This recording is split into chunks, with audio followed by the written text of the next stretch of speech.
they're going to, the president said that he was going to give it back to the states. You see how much New York spends per student, right? Can you see that?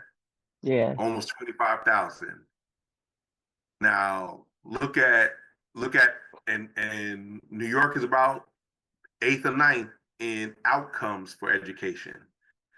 Now let me go to the people with that spend the least. Utah, Idaho, both Republican states, Arizona, Nevada, Oklahoma, Mississippi. They spend 3% on their per student public funding. So do you think, and that's including what the feds give them? Say the feds give them 10% of that per student. So Mississippi is ranked 49th over Arkansas. Do you think that they're giving the money back to the states or having the states handle education? Do you think that it will get better or worse? Worse. Oh, it's gonna get worse, bro. Yeah, definitely worse. Because there's a lot of times, their money goes in a lot of the South.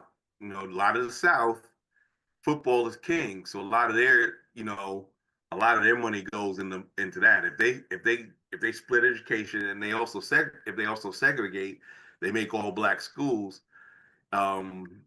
It's over. They're not gonna. Their football teams are not gonna generate anything. And they don't see. They just see the overall what they believe they're saving, and the only thing they're doing is destroying the people who voted for them. Yes. Can you hear me? Me and Dad was laughing. Yeah, we can hear you. Okay, well, Carmen has a comment. She's in the back. Okay. I'm sorry, I apologize. I'm trying to get off this move for a minute. But yes, that ratio is going to destroy. I was going to say that, but I think somebody else is speaking. Yeah. Yeah, I am. But that percentage of which they're doing, because technically most of the public school system is already state funded, and we already behind and struggling to make sure that these kids get what they need. They still sharing 30 to 1 in a classroom as far as certain counties or certain states. Then on top of that, they don't have supplies for the kids. They sharing Chromebooks now since the COVID situation, but they didn't even have books for each kid to get one to even learn from. So now they're going to put us back in a system where in certain countries that you got to pay to attend school. Specifically, like in Ghana, if you don't have money, you can't go to school. In Jamaica, if you don't have money, you can't go to. But yeah, that's what they're trying to do now. That if you don't have money, that you're not going to get the education for your child. So then how that's why they're segregating stuff, and that's why he signed that bill. They want to take the money out, and then you won't have any money to go. But he's thinking that that's going to affect our brown and black people, but that's going to affect his little hillbillies that voted for him in the first place. Exactly. They're the ones in the public school system fighting to go to school in the morning so they can get breakfast and lunch because they ain't getting that at home. And then on top of that, how are we going to get educated to even get a job, to even work, to put money back into the economy? Because they want you to push that mule again. They want us to push the mule. They want us to go back into slavery. Because if you don't have the education and get the job that you need to survive and sustain your household, you're going to have to revert back to slavery. And that's what they're trying to do. They're trying to revert us back to slavery. It's more of them than it is of us. So you're going to put the little white kids in slavery too? But see, that's the thing. They don't realize that they're not really affecting us. They're affecting their own people. Right. But the only thing they're in tunnel vision, and they only see that they're trying to destroy us, when in fact you're destroying your people. You're destroying the farmers. You're destroying the manufacturers. You just now you the market. Period. Either you go into the department stores. You have all these department stores are closing down now. You know, they're not putting much in the department stores anymore like this, or the grocery stores like they used to, because they don't have the means. And a lot of our fresh vegetables and fruits and meats and stuff is coming from another country. And then you put the tariffs out there, and then the tariffs is, hey, we got to pay this tariffs to get this stuff to y'all. Oh no, we'll just do it over here. We'll just keep it here. We'll go to another country. They don't realize. Yeah, and that's another thing. You're shipping the Mexicans back who are actually working the fields. The one that's doing the work, sending them back. You know, exactly. So now the white man's gonna have to look. The white man's gonna have to plow their own fields, because the black man ain't gonna do it unless the black man owns it. Unless it's $20 an hour at the minimum. Exactly. Because and that's what I said earlier. I don't know if you heard me say earlier. Because we know better, we do better. And so because back then, and not do anything, and let them just figure the shit out. Oh, these right. They doing nothing. We got to figure it out ourselves, or should we right. continue to fight? So if you guys can see the screen, and we're talking about the same. This is it's a Newsweek article from a site called Wallet Hub, and it talks about the states ranking in education. Look where you at, Chocolate Pearl, 21st. Florida, pretty in the middle. In the middle. You go to Virginia, where I'm at, it's in the top 10. You go to Pennsylvania, it's in the middle. You go to New York, it's higher. You go to Texas, they're in the bottom 10. California, middle. Washington, top 10. Oregon, top 20. You see a lot of these states.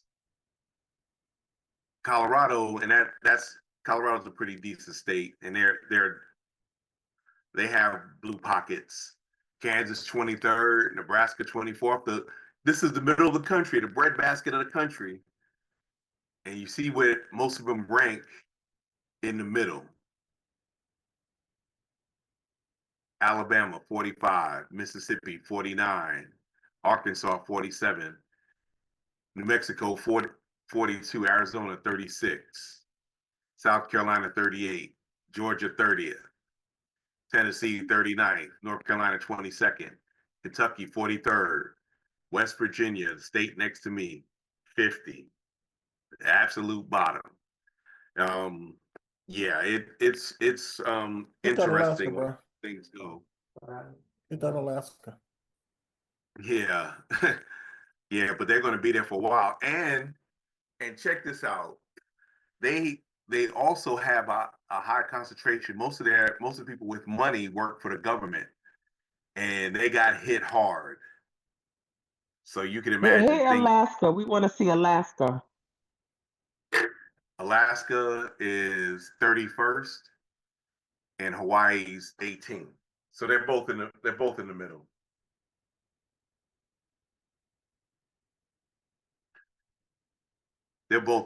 in the middle. But overall, though, it's pretty interesting on how things are and how we're looking at education and things of that nature, and how the less educated you are, the more likely you are to have views that are considered extreme. Fascism. I'm going to let y'all listen to one more, and talking about the reason, the people that are in the FO phase of FAFO, the farmers, Midwestern rural people, or as their people like to call them, rubes. Let me see. Give me a second, and I will find it.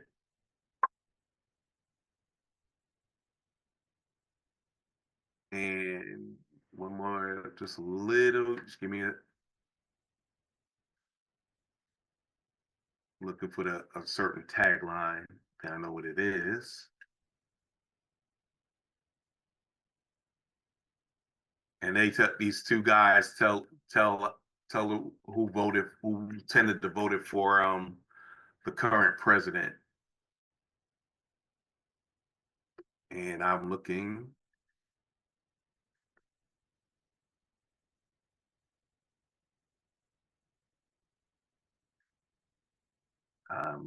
Just give me a second. I gotta be smarter than the equipment.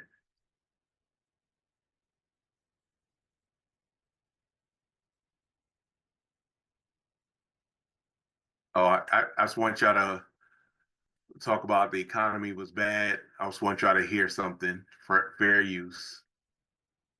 That the economy does better under the Democrats than the Republicans. Now, it shouldn't be that way, but we've had some pretty bad disaster under the Republicans. You heard that. That was from the horse's mouth. And I say horse because I don't want to get my stream banned. But you heard that, but yet he's working on Project 2025. But also, let's go to my favorites. No, it's not in here either, but no, I'm not gonna do that. Yeah, the biggest things is that a lot of people don't understand. You know, he's doing exactly what he said he was going to do. He ran it. He understood that the economy works better under Democrats, but doesn't work for the people that support him, that want the money, because more people work, the less money goes into their pockets. Less money goes into their pockets. You know, they don't want us to have money. They don't want us to have money. They just want to be able to control us, and so they can live like the old days. But those days are long gone, thinking that we won't say anything about it. Well, I'm officially about to give up on looking for this thing because I cannot find it. My brain is not working the way it needs to, but hey, what the heck? Oh, here it is. As soon as I gave up, I found it. Just give it a second. Fair use.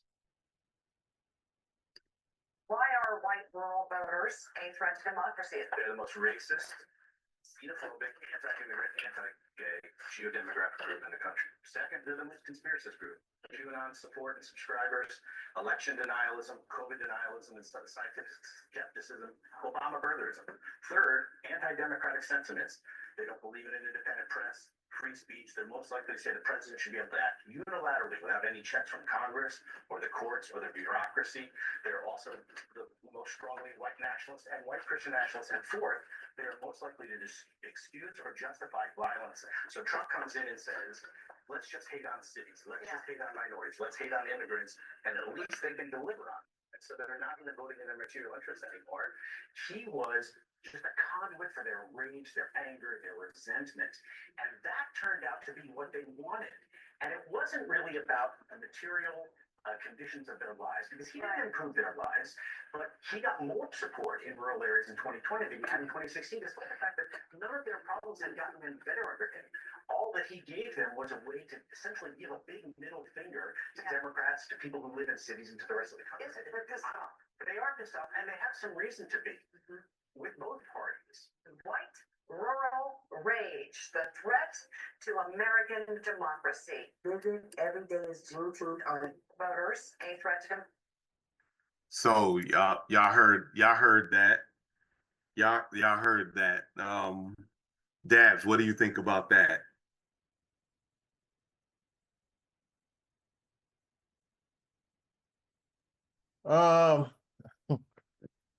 It's I don't know. It's these people's crazy. That's all I can say. It's So Apple, what do you think about that?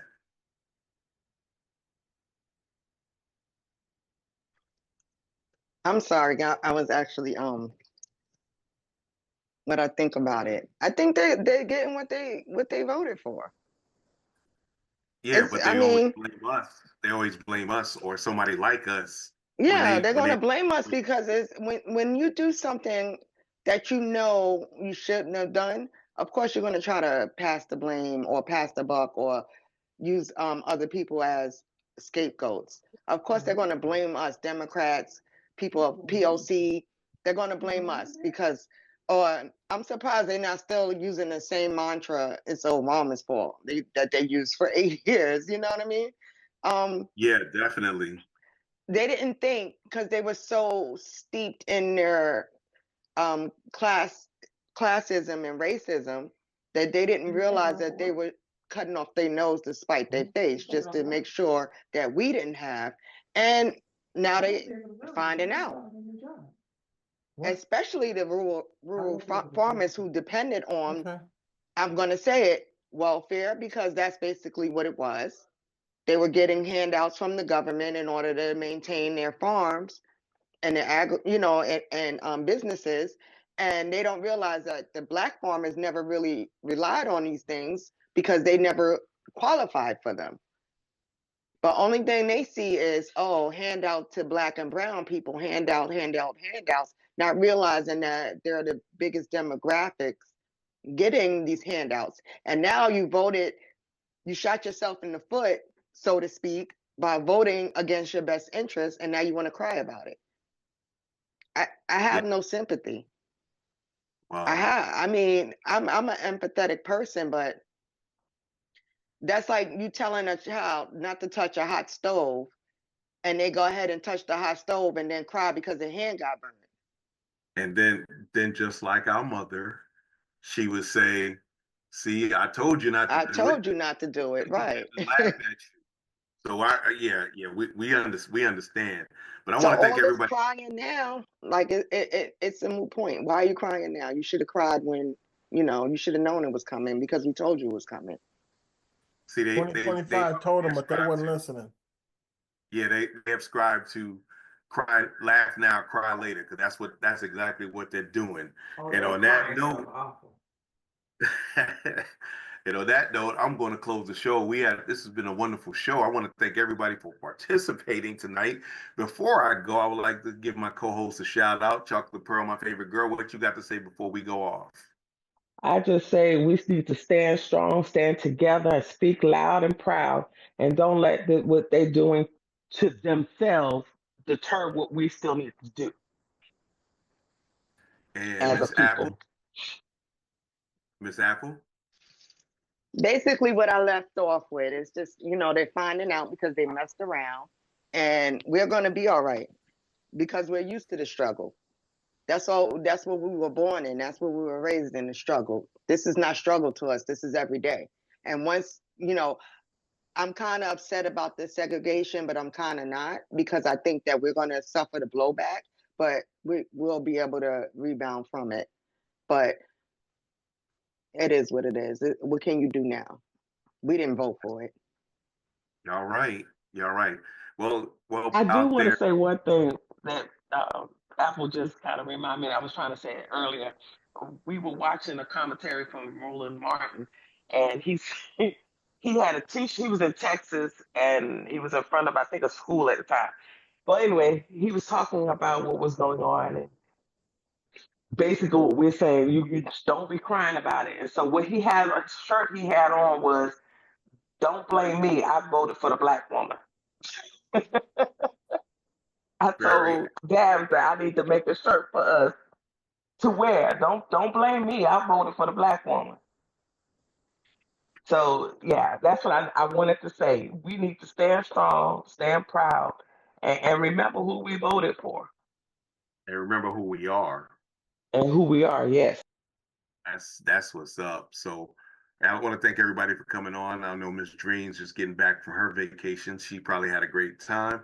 Miss Summer, you had a great party Saturday night. I enjoyed myself. Um, Also, I want to thank Dabs for coming on. Stalwart, he's going on. He might get a guest spot in the near future. And I want to thank Miss Nikki out there in YouTube land. A couple other things, the Mad Hatter, the Misfit, all of those other people, Miss Nikki Blanco. Hey, we all there for you. Join me every Tuesday and my team. I they're not a team, they're my family. Join me and my family every Tuesday night at 8:30 p.m. Eastern time, whether it's daylight or savings time. It's daylight now, so just do that. And I want to thank everybody. Look for the links. Don't forget to like, share, and subscribe.